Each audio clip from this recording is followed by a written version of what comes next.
서울 도심의 한가운데에 우뚝 솟아오를 고층 빌딩 공사 현장은 이른 아침부터 분주했습니다. 건설 노동자들은 이미 작업을 시작했고 굵직한 중장비의 소리와 삐익거리는 기계음이 이어지는 소리에 현장은 활기찼죠. 오늘은 특별한 날이었습니다. 대한민국 최대 건설 기업 회장인 최강석이 직접 현장을 방문하는 날이었으니까요. 검은색 리무진이 현장 입구에 도착했습니다. 운전기사가 재빨리 내려와 뒷문을 열자 62살의 최강석 회장이 천천히 모습을 드러냈습니다. 나이가 무색할 정도로 단단한 체격과 꼿꼿한 자세를 유지하고 있었죠. 그의 눈빛은 여전히 예리했고 주름진 얼굴에서도 카리스마가 느껴졌습니다. 회장님, 이쪽으로 모시겠습니다. 현장 책임자가 공손히 인사를 건네며 앞장섰어요. 최강석은 가벼운 목례로 답하고 그를 따라갔습니다. 오랜만에 방문하는 건설 현장의 공기는 낯설면서도 어딘가 친숙했습니다. 젊은 시절 그가 이 바닥에서 처음 시작했을 때의 기억이 희미하게 떠올랐어요. 이번 프로젝트는 어떻게 진행되고 있나? 최강석이 물었습니다. 예정보다 약간 늦어지고 있지만 큰 문제는 없습니다. 다음 달까지는 기초공사를 마무리할 계획입니다. 최강석은 고개를 끄덕이며 주변을 둘러보았죠. 노동자들은 그가 지나갈 때마다 잠시 작업을 멈추고 허리를 굽혀 인사했습니다. 그는 모두에게 약간의 미소와 함께 고개를 끄덕여 주었어요. 공사 현장을 둘러보면서 최강석은 문득 자신의 과거를 떠올렸습니다. 한때 그는 가난한 청년이었고 건설 현장에서 일하는 단순 노동자에 불과했지요. 하지만 그는 꿈이 있었고 그 꿈을 위해 쉬지 않고 노력했습니다. 결국 자신만의 건설 회사를 세웠고 지금은 대한민국 최대 건설 재벌이 되었어요. 하지만 그 성공 뒤에는 큰 희생이 있었습니다. 가족을 잃은 것이었죠. 사업에만 몰두하던 그는 아내와 아들이 집을 나갔을 때도 제대로 찾지 못했습니다. 처음에는 곧 돌아올 거라 생각했지만 시간이 지날수록 그들의 행방은 묘연해졌어요. 나중에 그가 성공한 후에는 온갖 방법을 동원해 찾아보았지만 결국 포기할 수밖에 없었죠. 25해 전 그의 아내는 겨우 3살 된 아들을 데리고 집을 나갔습니다. 당시 최강석은 30대 중반의 야심찬 사업가였고 건설 회사를 키우기 위해 밤낮으로 일했어요. 아내는 항상 그가 가족보다 일을 우선시한다고 불평했지만 그는 귀 기울이지 않았습니다. 결국 그녀는 참을 수 없어 떠나버렸고 그때 이후로 그들의 행방을 알 수 없었어요. 현장 투어가 계속되는 동안 최강석은 내심 지루함을 느꼈습니다. 이제는 이런 현장 방문이 그저 의례적인 행사가 되어버렸으니까요. 하지만 그는 직원들 앞에서 자신의 카리스마와 권위를 유지했어요. 그것이 대기업 회장으로서 해야 할 일이라고 생각했습니다. 이쪽은 자재 적치장입니다. 현재 철근과 시멘트가 충분히 확보되어 있습니다. 최강석은 현장 책임자의 설명을 들으며 걸음을 옮겼죠. 그때였습니다. 멀리서 무언가 요란한 소리가 들려왔어요. 최강석이 고개를 돌리자 한 젊은 노동자가 무거운 자재를 옮기다가 균형을 잃고 넘어지는 모습이 보였습니다. 인생의 중요한 순간들은 종종 예고 없이 찾아옵니다. 최강석 회장에게도 그런 순간이 다가오고 있었습니다. 최강석은 본능적으로 그 노동자를 향해 몇 걸음 다가갔습니다. 주변 사람들이 놀란 표정으로 그를 바라보았지만 그는 개의치 않고 노동자에게 손을 내밀었어요. 순간 그 노동자가 고개를 들어 최강석과 눈이 마주쳤습니다. 시간이 멈춘 듯 했습니다. 최강석의 심장이 갑자기 빠르게 뛰기 시작했죠. 그 노동자의 얼굴은 너무나 익숙했습니다. 날카로운 눈매, 단단한 턱선, 그리고 무엇보다 그 눈빛. 마치 젊은 시절 자신의 얼굴을 보는 것 같았어요. 괜찮으십니까? 최강석이 떨리는 목소리로 물었습니다. 노동자는 당황한 표정으로 재빨리 일어났습니다. 네, 괜찮습니다. 죄송합니다. 그는 자신의 작업복에 묻은 먼지를 털어내며 고개를 숙였어요. 최강석은 그 자리에 서서 노동자를 뚫어지게 바라보았습니다. 머릿속에서 25년 전의 기억들이 물밀듯이 쏟아져 나왔죠.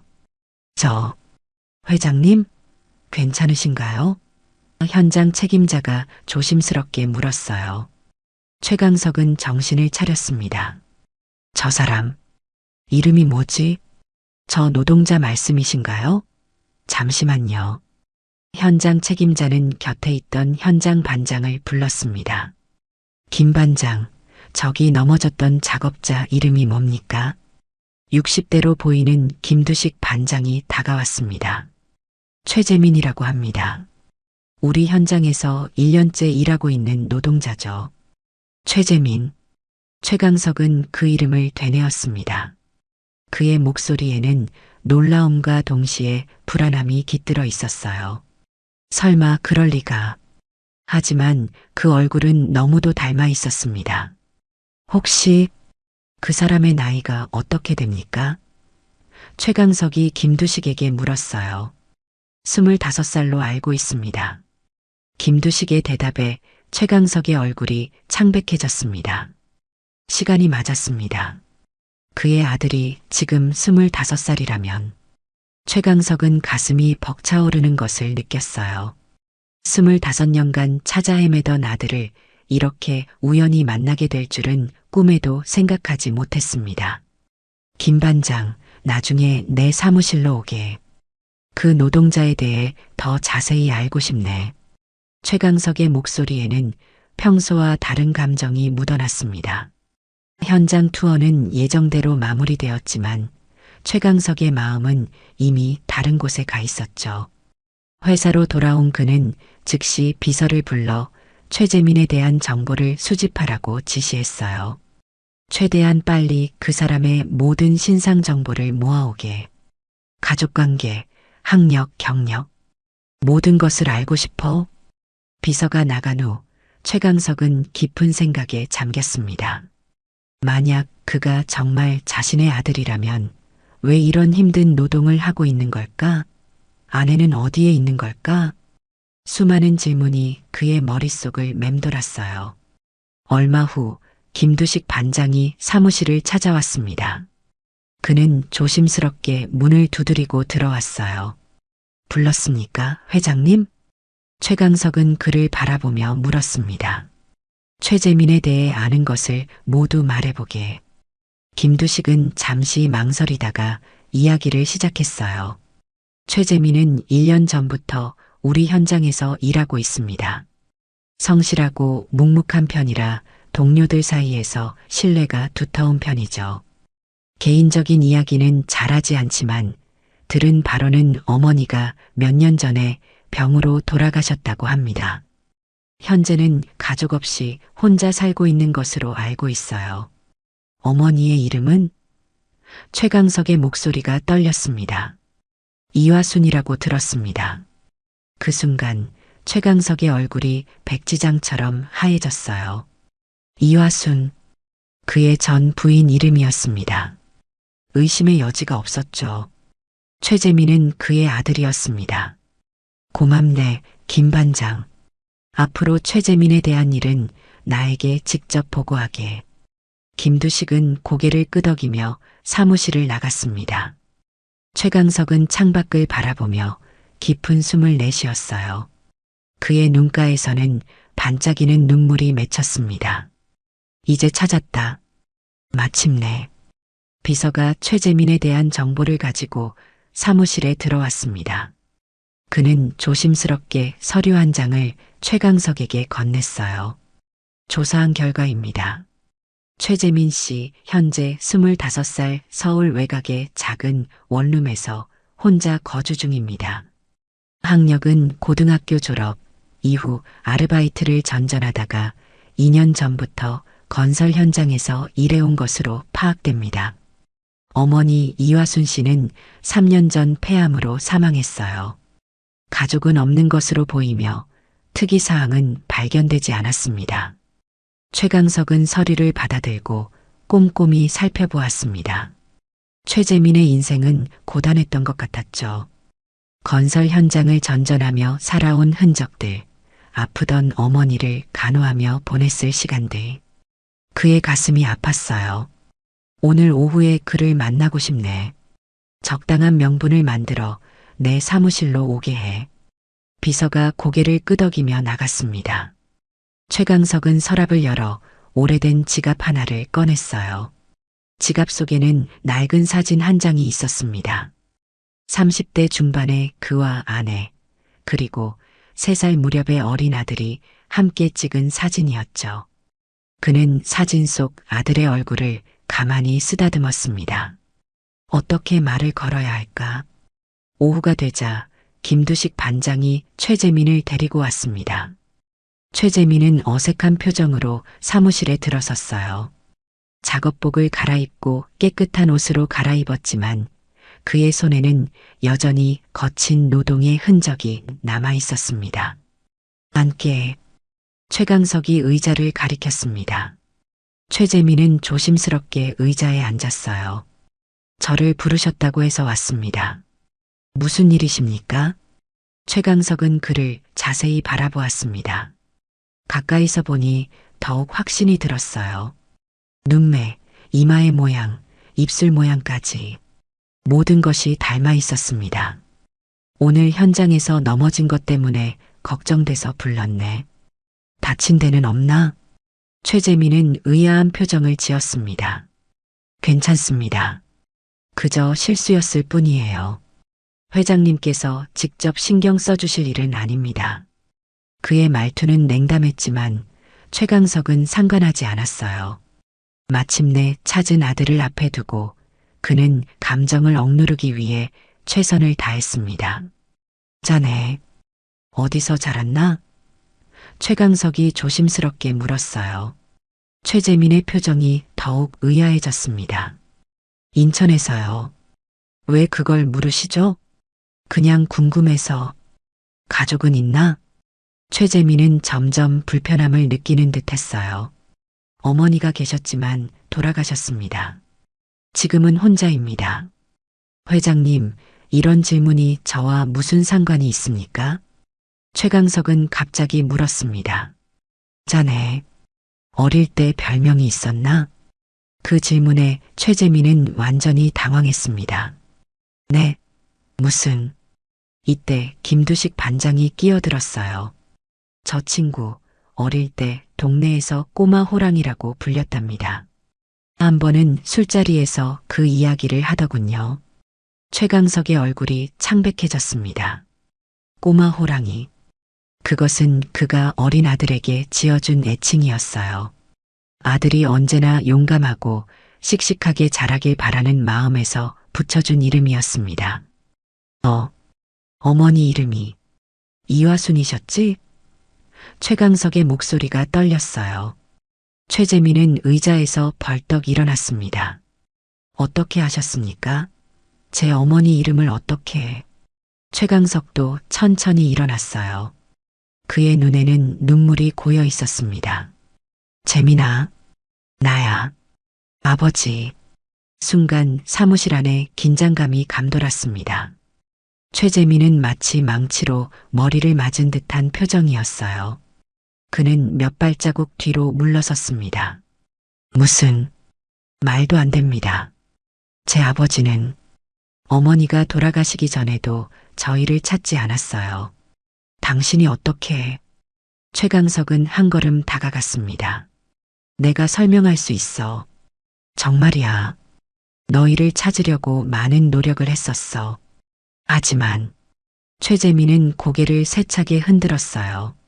아닙니다. 당신은 저희 아버지가 아닙니다. 제 아버지가 회장님이었다면, 그랬다면 왜 저희 어머니가 그렇게 고생하셨겠습니까?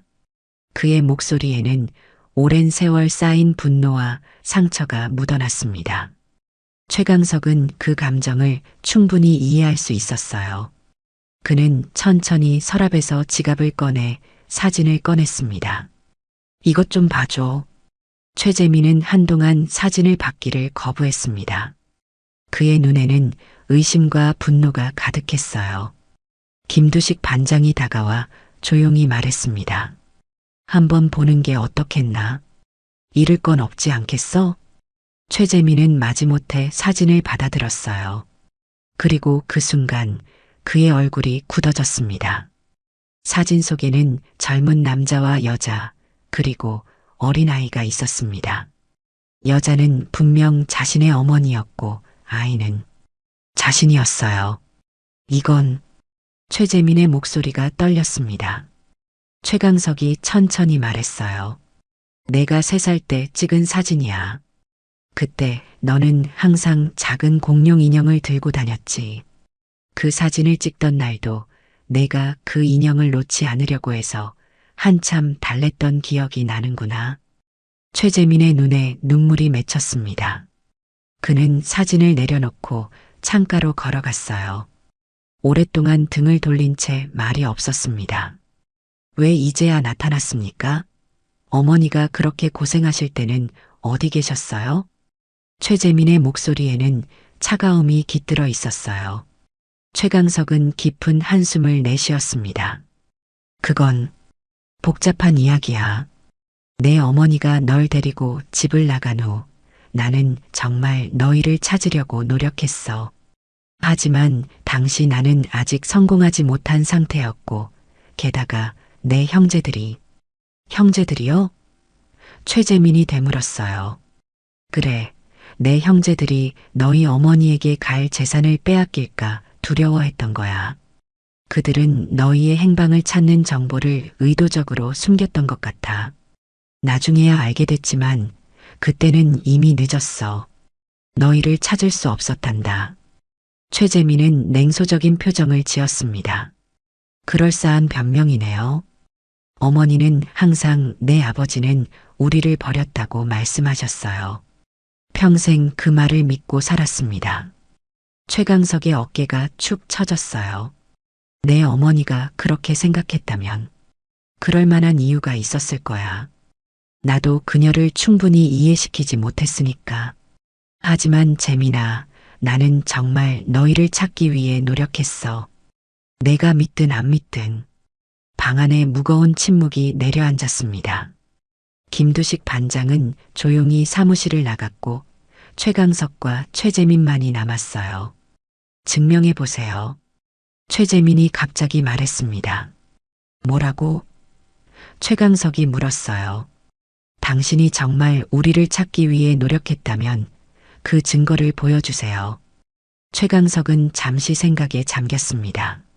그리고 컴퓨터를 켜고 비밀번호를 입력한 뒤 오래된 파일 하나를 열었어요. 이것 봐. 이건 내가 너희를 찾기 위해 했던 모든 노력의 기록이야. 화면에는 25년에 걸친 기록들이 나열되어 있었습니다. 사설 탐정을 고용한 기록, 경찰에 신고한 내용, 심지어 전국 각지의 학교에 보낸 문의 내용까지 꼼꼼하게 정리된 문서들이었어요. 최재민은 놀란 표정으로 화면을 바라보았습니다. 그는 천천히 다가와 문서들을 훑어보기 시작했어요. 거기에는 최강석이 이화순과 아들 최재민을 찾기 위해 했던 모든 노력이 담겨 있었습니다. 이게 다 사실입니까? 최재민의 목소리가 흔들렸어요. 최강석은 고개를 끄덕였습니다. 다 사실이야. 하지만 내 어머니는 너무 잘 숨어 있었어. 그리고 나중에 알게 된 사실이지만 내 형제들이 고의로 정보를 차단했던 거야. 당시에는 가족회사의 경영권 문제로 갈등이 있었거든. 화면을 계속 넘기던 최재민의 눈에 눈물이 맺혔습니다.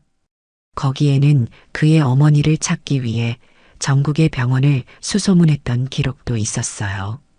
최강석은 최재민이 초등학교에 입학할 무렵부터 꾸준히 찾아다닌 흔적이 보였습니다.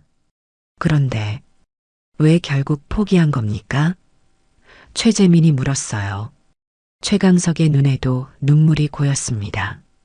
포기한 적 없어. 단지 시간이 흐르면서 찾기가 더 어려워졌을 뿐이야. 그래도 나는 매년 너희의 생일마다 사설 탐정을 새로 고용했지.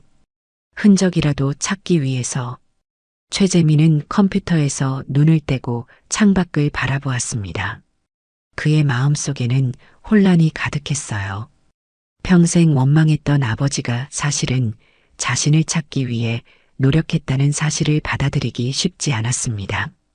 저는 생각할 시간이 필요합니다. 최재민이 천천히 말했어요. 최강석은 이해한다는 듯 고개를 끄덕였습니다. 물론이지. 내가 원하는 만큼 시간을 가져도 좋아. 하지만 재민아, 이제 우리가 다시 만났으니 기회를 주지 않겠니? 나도 너에 대해 알고 싶어. 최재민은 깊은 숨을 내쉬었어요. 잘 모르겠습니다. 너무 갑작스러워서 제가 지금까지 믿어왔던 모든 것이 뒤집어진 것 같네요. 이해해. 하지만 재민아, 나는 내 아버지야. 그 사실은 변하지 않아. 그날 이후 최재민은 여전히 건설 현장에서 일했지만 그의 마음은 혼란스러웠습니다. 김두식 반장은 그런 최재민의 상태를 눈치채고 조용히 다가왔어요. 어제 회장님과의 만남은 어땠나? 김두식이 물었습니다. 최재민은 고개를 저었습니다. 모르겠습니다. 25년 동안 한 번도 만난 적 없는 사람이 갑자기 아버지라고 나타났으니까요. 어떻게 받아들여야 할지 모르겠어요. 김두식은 이해한다는 듯 고개를 끄덕였습니다. 그래, 쉬운 일은 아니지. 하지만 내가 본 최강석 회장은 진심으로 너를 찾아왔던 사람 같았어.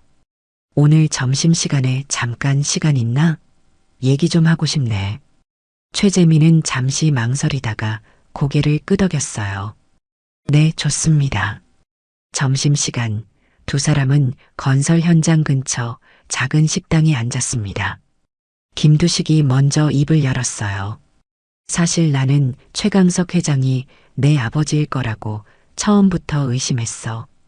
너를 처음 봤을 때부터 젊은 시절의 최강석과 너무 닮았거든. 최재민은 놀란 표정으로 반장을 바라보았습니다. 그걸 어떻게 아셨어요? 나는 30년 전부터 건설업계에서 일했어.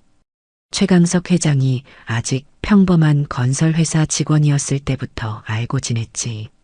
너의 그 날카로운 눈매와 고집스러운 표정. 정확히 젊은 시절의 최강석과 똑같아. 최재민은 묵묵히 밥을 먹으며 생각에 잠겼습니다.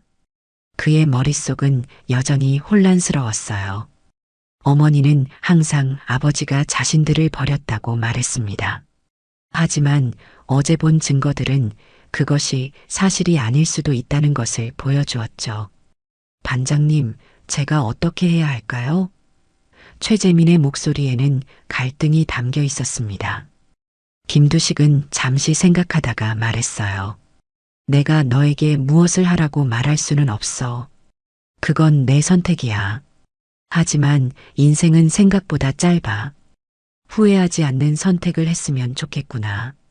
오후 최재민은 다시 작업으로 돌아갔습니다.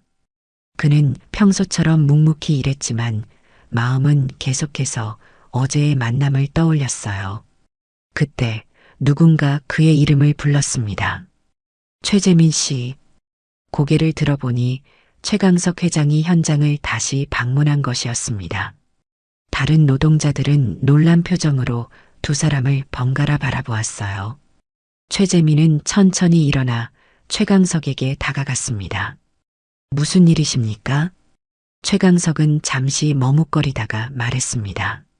잠시 얘기 좀 할 수 있을까? 저기 현장 사무실에서. 최재민은 불편한 표정으로 고개를 끄덕였습니다. 두 사람은 아무도 없는 현장 사무실로 들어갔어요. 어제 생각해봤어. 최강석이 먼저 입을 열었습니다. 내가 혼란스러울 거라는 걸 이해해. 하지만 재민아, 나는 정말 너를 내 아들로 받아들이고 싶어. 최재민은 차갑게 대답했어요. 당신 같은 사람이 내 아버지였으면 난 이미 잘 살고 있었겠죠. 이렇게 고생하지 않았을 겁니다. 최강석의 얼굴에 상처받은 표정이 스쳤습니다. 나도 그랬으면 좋았을 거야. 하지만 재민아, 과거는 바꿀 수 없어. 중요한 건 지금부터야. 지금부터요? 제가 무엇을 바라던가요? 당신의 재산? 당신의 회사? 최재민의 목소리가 높아졌습니다. 최강석은 고개를 저었어요. 아니야. 그런 게 아니야. 난 그저 내 아들과 시간을 보내고 싶을 뿐이야. 난 엄마랑 고생하면서 살았어요. 당신은 우릴 찾을 생각도 안 했겠죠. 최재민의 목소리에는 오랜 세월 쌓인 분노가 담겨 있었습니다. 최강석의 눈에서 눈물이 흘러내렸어요. 그게 아니야, 재민아. 나는 너희를 정말 찾으려고 했어. 하지만 내 실수로 너희를 잃었어. 나는 사업에만 몰두했고 너희 어머니는 그런 나를 견디지 못했던 거야. 그것은 내 잘못이야. 최재민은 말없이 창밖을 바라보았습니다. 그의 마음 한구석에서는 오랫동안 아버지를 그리워했던 감정이 솟아올랐어요.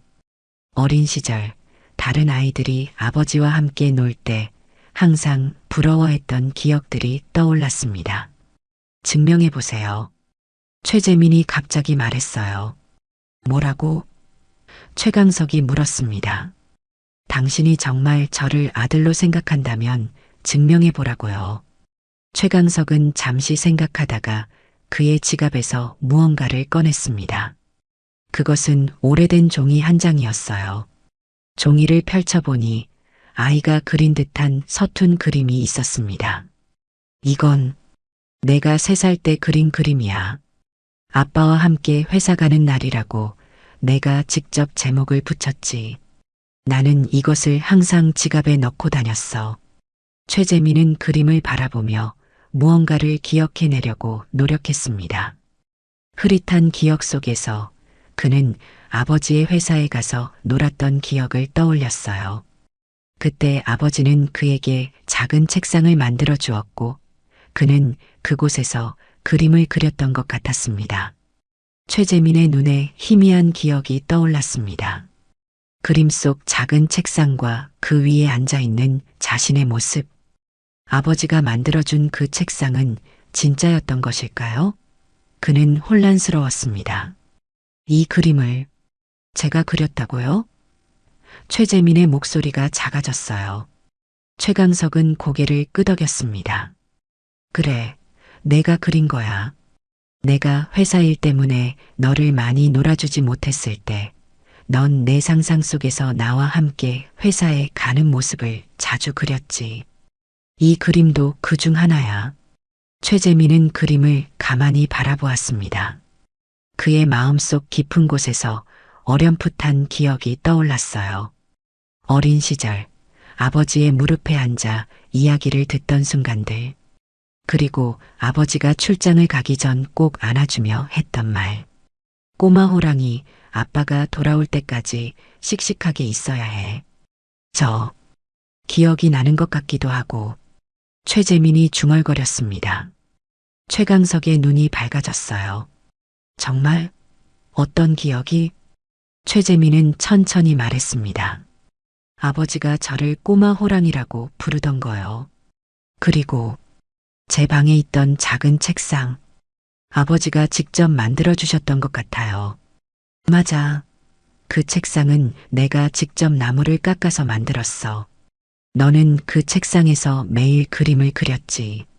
최강석의 얼굴에 미소가 번졌습니다. 순간 현장 사무실 문이 열리고 김두식 반장이 들어왔어요. 그는 두 사람의 분위기를 느끼고 머뭇거렸습니다. 죄송합니다. 방해했나요? 최강석이 고개를 저었습니다. 아니야, 들어오게. 김두식은 최재민을 바라보며 말했어요.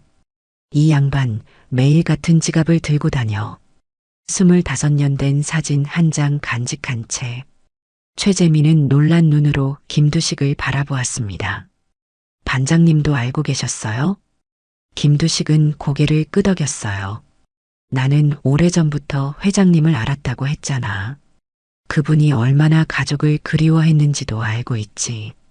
한 번은 술자리에서 그분이 잃어버린 아들 이야기를 하시더군. 그때 눈물을 보이셨어. 최재민은 혼란스러운 표정으로 최강석을 바라보았습니다. 그의 마음속에서는 오랫동안 쌓아온 분노와 새롭게 피어나는 이해가 충돌하고 있었어요. 저는 더 생각할 시간이 필요합니다. 최재민이 천천히 말했습니다. 최강석은 이해한다는 듯 고개를 끄덕였어요. 물론이야. 내가 원하는 만큼 시간을 가져도 좋아. 하지만 재민아, 나는 기다릴게. 내가 준비됐을 때 언제든지 찾아와줘. 최재민은 조용히 사무실을 나갔습니다. 그의 머릿속은 복잡한 생각들로 가득했어요. 평생 원망했던 아버지가 사실은 자신을 찾기 위해 노력했다는 것, 그리고 그가 여전히 자신을 아들로 생각하고 있다는 것. 며칠이 지났습니다. 최재민은 여전히 건설 현장에서 일했지만 그의 마음은 평온하지 않았어요. 그는 종종 최강석이 보여준 증거들과 김두식의 말을 떠올렸습니다.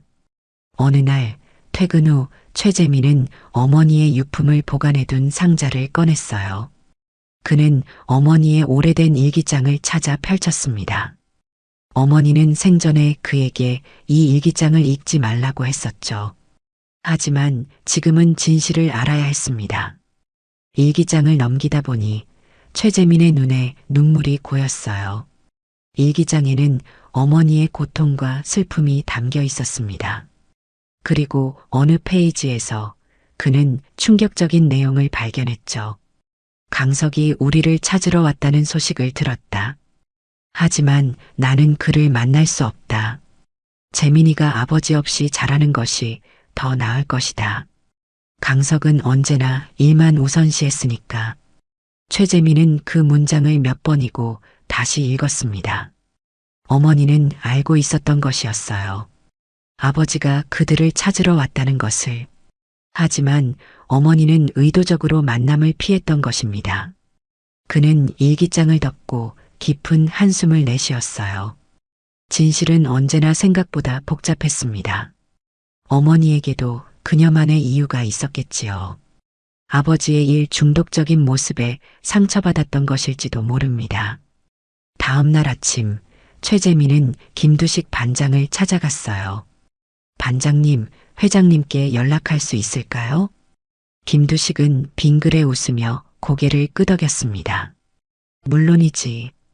회장님은 내가 연락하기를 기다리고 계실 거야. 그날 오후 최재민은 최강석의 사무실을 방문했어요. 최강석은 그를 보자마자 환한 미소를 지었습니다. 와줘서 고마워, 재민아. 최재민은 천천히 자리에 앉았습니다. 어제 어머니의 일기장을 봤습니다. 어머니는 당신이 우리를 찾으러 왔다는 것을 알고 있었더군요. 최강석의 표정이 복잡해졌어요. 그랬군. 하지만 어머니는 만남을 피했습니다. 이유는 당신이 일만 중시했기 때문이라고 하셨어요. 최강석은 고개를 숙였습니다. 그건 사실이야. 내가 젊었을 때는 사업 성공에만 집착했었지. 너희 어머니가 그런 나를 견디기 힘들었을 거야. 그래서 어머니는 저를 데리고 떠났군요. 최재민이 말했어요. 나는 그때 너무 어리석었어. 가장 소중한 것이 무엇인지 몰랐지. 최강석의 목소리에는 후회가 묻어났습니다. 침묵이 잠시 이어졌습니다. 최재민은 창밖으로 시선을 돌렸고 최강석은 자신의 과거를 되돌아보는 듯 했어요. 사무실 창문으로 비치는 오후의 햇살이 두 사람 사이에 부드럽게 내려앉았습니다.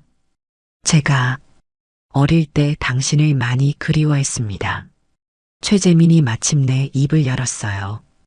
그의 목소리는 담담했지만 그 안에는 오랜 아픔이 깃들어 있었습니다. 학교에서 아버지와 함께하는 행사가 있을 때마다 저는 항상 혼자였죠. 어머니가 대신 오시기도 했지만 그것도 쉽지 않았어요. 어머니는 제가 학교에 가 있는 동안 여러 가지 일을 하셨으니까요. 최강석의 눈에 눈물이 맺혔습니다. 그는 아들의 어린 시절을 함께하지 못했다는 사실이 가슴 아팠어요. 정말 미안하다, 재민아. 그 시간들을 돌려줄 수 없다는 게 너무 가슴 아프구나. 최재민은 고개를 저었습니다. 이제 와서 미안하다고 해도 과거는 바뀌지 않아요.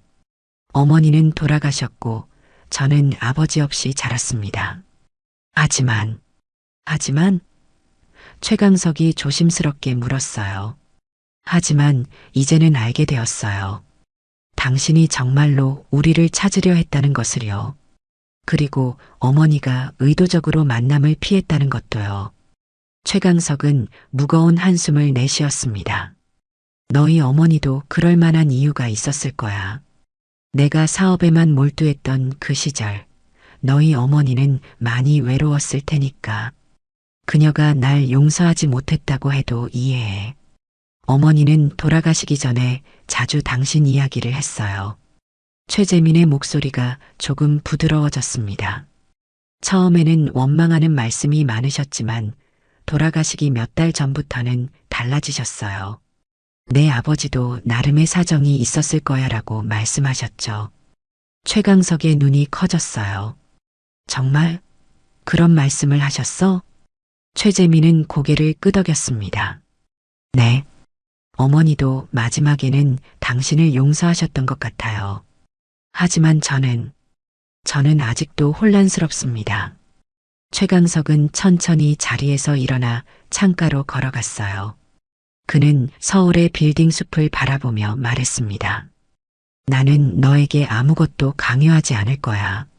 내가 원한다면 우리는 새로운 관계를 시작할 수 있어. 하지만 그게 아니라면 나는 그것도 존중할 거야. 최재민은 잠시 생각에 잠겼습니다. 25년 동안 아버지 없이 살아왔는데 이제 와서 갑자기 아버지와 아들 관계를 회복한다는 것이 가능한 일일까요? 하지만 한편으로는 그토록 그리워했던 아버지가 바로 눈앞에 있다는 사실이 그의 마음을 흔들었어요. 저는 당신의 돈이나 회사는 원하지 않습니다. 최재민이 단호하게 말했습니다. 최강석이 고개를 끄덕였어요. 알아. 너는 내 아들이니까. 하지만 우리가 조금씩 알아가는 것은 어떨까요? 최재민이 조심스럽게 제안했습니다. 갑자기 아버지와 아들로 지내기는 어려울 것 같아요. 하지만 서로에 대해 알아가는 시간을 가질 수는 있을 것 같습니다. 최강석의 얼굴에 미소가 번졌어요. 그는 서둘러 책상으로 돌아와 자리에 앉았습니다. 그거면 충분해. 나는 내가 원하는 만큼만 기다릴 수 있어. 이때 김두식 반장이 조심스럽게 문을 두드리고 들어왔습니다. 실례합니다. 회장님, 회의 시간이. 최강석은 손을 들어 그를 저지했어요. 오늘 일정은 모두 취소해. 내 아들과 시간을 보낼 거야.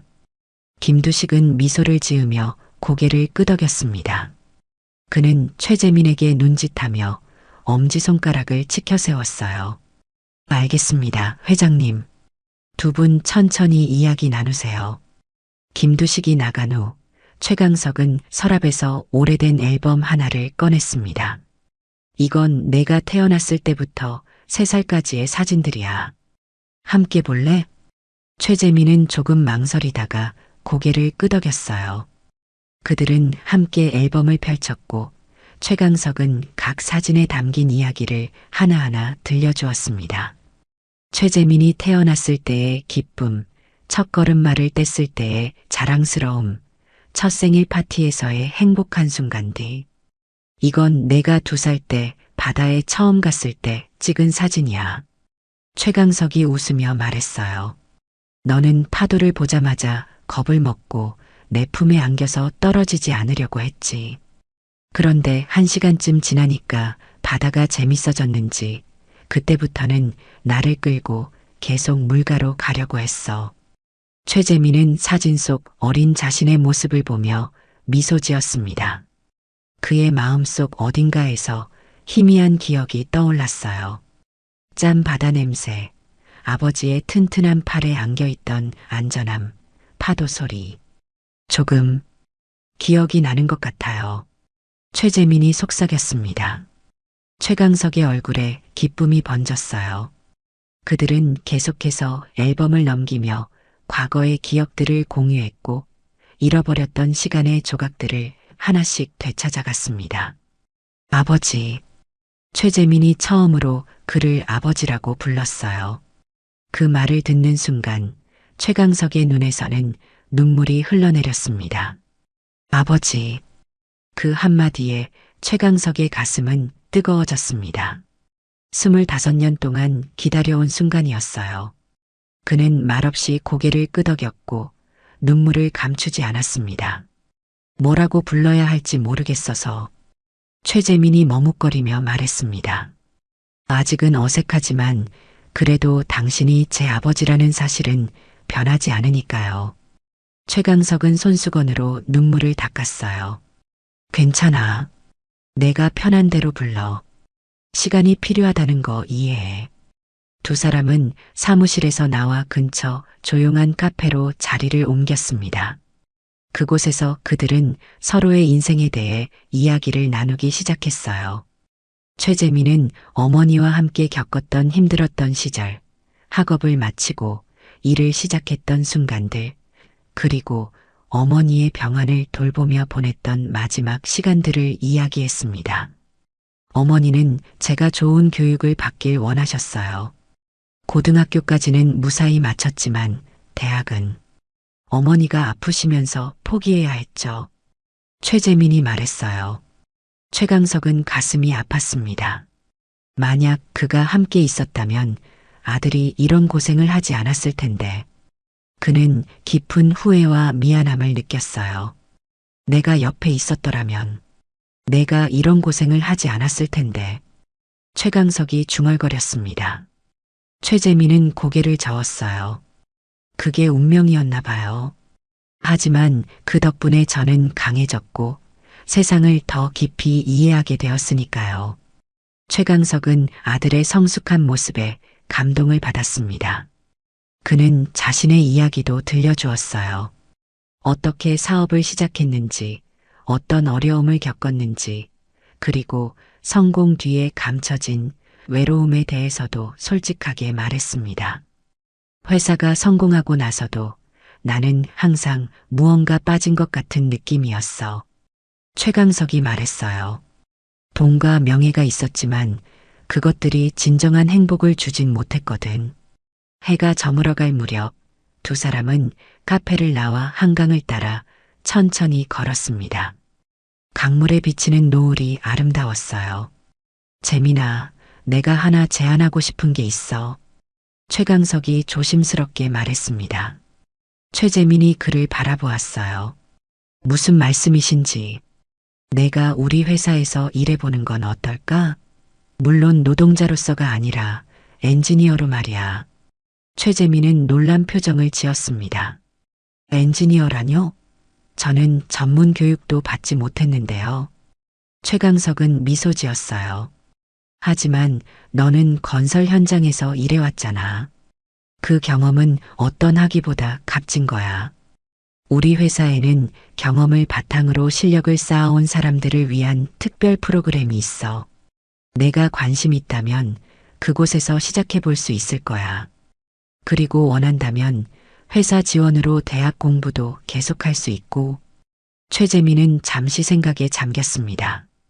그가 항상 꿈꿔왔던 것은 단순한 노동이 아닌 자신의 아이디어와 경험을 활용할 수 있는 일이었어요.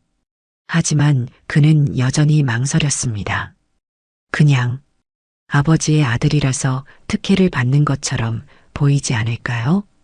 최강석은 고개를 저었어요. 전혀 그렇지 않아. 너는 실력으로 평가받게 될 거야. 내가 약속할게. 그리고 우리 관계는 회사 내에서는 비밀로 할 수도 있어. 내가 원한다면 말이야. 최재민은 강물을 바라보며 깊은 생각에 잠겼습니다. 그의 인생에 갑작스러운 변화가 찾아왔어요. 아버지를 만났고 이제 새로운 기회까지 주어졌습니다. 그는 두려웠지만 동시에 설렜습니다. 한번 시도해 볼게요. 마침내 최재민이 결심했어요. 하지만 제 자신의 힘으로 인정받고 싶습니다. 최강석은 기쁨에 찬 미소를 지었습니다. 물론이지. 너는 분명 잘 해낼 거야. 다음 날 최재민은 김두식 반장에게 자신의 결정을 알렸어요. 김두식은 진심으로 기뻐하며 그의 등을 두드렸습니다. 잘 생각했어. 너는 항상 다른 노동자들보다 머리가 좋았어. 이제 내 능력을 제대로 발휘할 수 있을 거야. 일주일 후 최재민은 최강석의 회사에서 엔지니어 교육 프로그램을 시작했습니다. 그는 열심히 공부했고 현장에서의 경험을 바탕으로 빠르게 성장해 나갔어요. 물론 쉽지만은 않았습니다. 때로는 학업의 공백을 느끼기도 했고 사람들의 시선이 부담스러울 때도 있었죠. 하지만 그는 포기하지 않았어요. 6달 후 최재민은 자신의 첫 프로젝트를 성공적으로 마쳤습니다. 그는 건설 현장의 안전성을 높이는 새로운 시스템을 개발했고 이는 회사 내에서 큰 호평을 받았어요.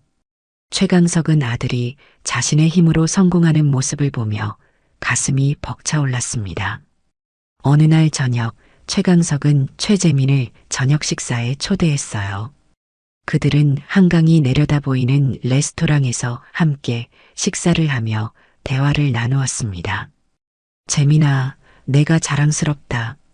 최강석이 와인 잔을 들며 말했어요. 내가 이렇게 훌륭하게 성장한 것을 보니 정말 기쁘구나. 최재민은 미소 지었습니다. 모두 아버지 덕분이에요. 기회를 주셔서 감사합니다. 아니야, 이건 전부 내 노력의 결과야. 최강석이 진심을 담아 말했어요. 나는 그저 문을 열어줬을 뿐이야. 그 문을 통과한 건 내 자신이었어. 두 사람은 창밖으로 보이는 서울의 야경을 바라보았습니다. 불과 몇 달 전만 해도 그들은 서로의 존재조차 몰랐던 타인이었어요.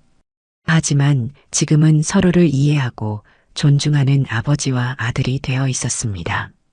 인생은 참 신기한 것 같아요. 최재민이 중얼거렸습니다. 때로는 운명이 우리를 갈라놓지만 인연은 다시 이어질 수 있네요. 최강석은 고개를 끄덕였어요. 그래, 그리고 그 과정에서 우리는 깨닫게 돼. 돈보다 중요한 것은 진심과 가족이라는 것을. 두 사람의 잔이 공중에서 부딪혔고 그 소리는 새로운 시작을 알리는 종소리처럼 울려 퍼졌습니다. 과거의 상처는 완전히 치유되지 않았을지 모르지만 그들은 이제 함께 앞으로 나아갈 준비가 되어 있었어요. 사랑하는 사람을 찾기 위해 노력하는 사람은 결코 늦지 않는다는 것을 그들은 몸소 보여주고 있었습니다.